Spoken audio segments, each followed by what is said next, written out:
Mark Seymour, manager of the Northstar Income Fund, and this is an update for the third quarter 2023.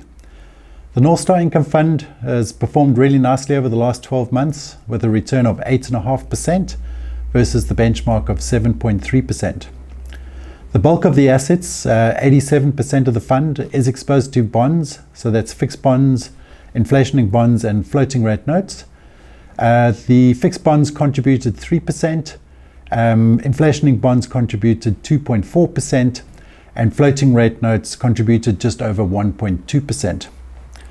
The balance of the exposure is to the Northstar Global Income Fund, which made a nice contribution, as well as gold, which made a significant contribution of just less than 1.3%. Over the last 3 to 6 months, the dollar has been strengthening, and that has coincided with rising bond yields, and then more recently with softer equity markets. Inflation is proving to be stickier than anticipated, and the global economy has been more resilient than expected. And as a result, the messaging from the Fed has been more hawkish, and so this has resulted in softer global markets.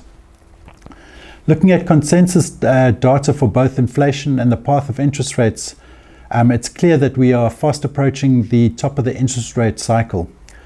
And as such, the opportunity in owning US Treasuries, gets better by the day. The US 10-year recently traded above 4.7%, which is when we first started extending duration in the Northstar Global Income Fund and the Northstar Global Flexible Fund.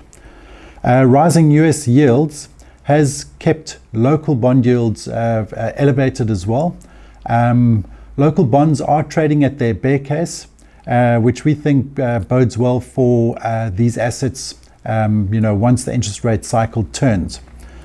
All in all, the Northstar Income Fund is trading on a yield above 9%. We have exposure to very attractively priced bonds. And I think as the interest rate cycle turns, this bodes very well for returns. And we anticipate strong returns above cash, both over the near and the longer term.